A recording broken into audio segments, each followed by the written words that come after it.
The evening sun hung low over a quiet stretch of Highway 66 in northern Arizona, painting the desert in shades of gold and orange. Emily Carter was driving home after closing her small auto repair shop in Flagstaff, her hands still smelling of engine oil and metal.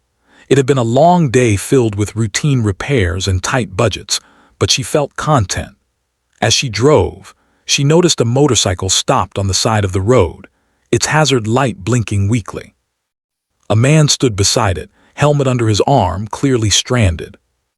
Emily slowed her truck and pulled over without hesitation. She knew most people avoided stopping, especially at dusk, but something about the situation felt familiar. The biker looked relieved when she stepped out. He introduced himself as Jake Miller, explaining that his motorcycle suddenly shut down miles from the nearest town. His phone battery was dead, and he had been stuck for over an hour watching cars pass by.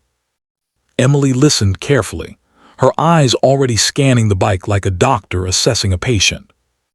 She knelt beside the motorcycle and asked Jake to try starting it while she observed. The engine coughed but refused to turn over. Emily checked the fuel line, the battery connections, and the ignition system. Within minutes, she noticed a loose fuel hose caused by constant vibration during long-distance riding. It was a small issue, but without tools or experience, it could leave anyone stranded for hours. She grabbed a wrench from her truck, tightened the hose, and secured it properly. Jake watched in disbelief as Emily wiped her hands and nodded for him to try again. The engine roared back to life instantly, breaking the quiet of the desert road. Relief washed over Jake's face as he shut off the bike and thanked her repeatedly. He reached into his jacket and offered her cash, insisting she take something for her time. Emily shook her head firmly. She explained that she didn't stop to make money. She stopped because she knew how it felt to be helpless on the road. As the sky darkened, Jake put his helmet back on, still clearly grateful. Emily gave him directions to the nearest town and reminded him to ride safely. He thanked her one last time before riding off into the open road, his tail light disappearing into the distance. Emily returned to her truck and continued home, thinking nothing more of the encounter. For her, it was just another small act of kindness at the end of a long day. She had no idea that helping a stranded biker for free had just set the course for a life-changing tomorrow. The next morning, Emily arrived early at her small garage in Flagstaff, expecting nothing more than another quiet day of routine work. The sun had barely risen when she noticed something unusual. Several high-end motorcycles were parked neatly outside her shop, their polished chrome catching the morning light. At the center stood a familiar bike, the same one she had fixed on Highway 66. For a moment she wondered if she was still half asleep. Then she saw Jake standing beside it, dressed differently now, confident and calm. Jake greeted her with a warm smile and thanked her again for helping him the night before. Emily was surprised to see him so soon and even more surprised by the motorcycles surrounding her garage. He explained that he hadn't simply been passing through. Jake revealed that he was the founder of a fast-growing motorcycle accessories company based in California, and the road trip was his way of reconnecting with the roots of his passion. When his bike broke down, he said, her kindness stood out in a world that often rushed past without looking back. As they talked, Jake explained how her simple repair had reminded him why he started his company in the first place. He admired her skill, but even more, he admired her refusal to take payment. He told her he had spent the night thinking about her garage, her work, and her attitude.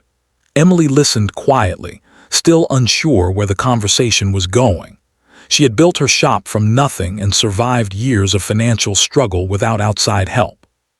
She never imagined her life could change because of a roadside repair.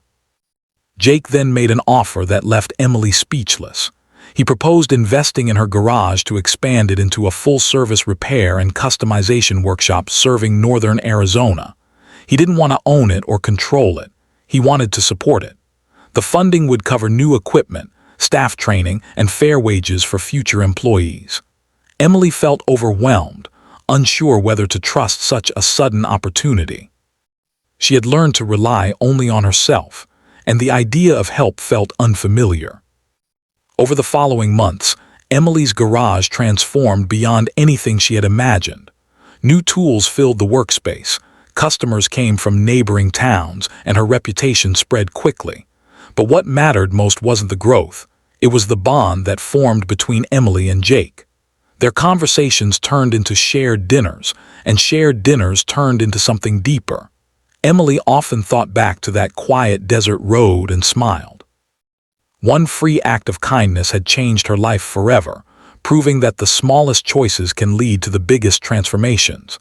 As Emily's garage grew busier, her daily routine slowly transformed. Where she once worked alone late into the night, she now had a small team of mechanics who respected her leadership and shared her values. Emily remained hands-on, still fixing engines herself, still greeting customers personally. Jake visited often, sometimes on business, sometimes just to help around the shop or bring lunch. Despite the changes, Emily stayed grounded. She reminded herself that success hadn't come from luck or money, but from years of honest work and a single moment of kindness on an empty highway. With growth came challenges Emily had never faced before. Managing employees, balancing finances, and making expansion decisions tested her patience and confidence. There were nights she questioned whether she deserved any of it. Jake noticed the pressure and encouraged her without ever pushing. He respected her independence and never tried to take control. Instead, he listened. Their relationship deepened through long conversations about work, dreams, and the fear of losing oneself to success. Emily realized she trusted Jake not because of what he offered, but because he valued who she already was. One afternoon, a young couple arrived at the garage with a broken-down motorcycle, stranded far from home. Emily immediately recognized the familiar look of worry in their eyes. Without hesitation, she helped them, refusing payment just as she had with Jake. After they left, Jake smiled quietly, understanding the moment. Emily hadn't changed. No matter how big the garage became, her heart remained the same. She understood then that her true purpose wasn't just fixing machines. It was restoring faith in people when they needed it most. Months later, Emily was invited to speak at a regional automotive workshop for women entering the trade. Standing in front of the crowd, she shared her story honestly, not focusing on success but on values. She spoke about integrity, skill, and compassion, and how opportunity often follows character. The applause felt different from any reward she had received before. Jake watched from the back of the room, proud not of what she had built, but of how she had built it. Late one evening, after the garage closed, Emily and Jake sat outside watching the sunset fade over the Arizona hills. The road was quiet, just like the night they first met. Emily reflected on how a simple choice, to stop and help a stranger, had reshaped her future. Jake took her hand gently, not with promises but with certainty. Emily smiled, knowing that her life had changed forever, not because of success or chance, but because kindness had led her exactly where she was meant to be.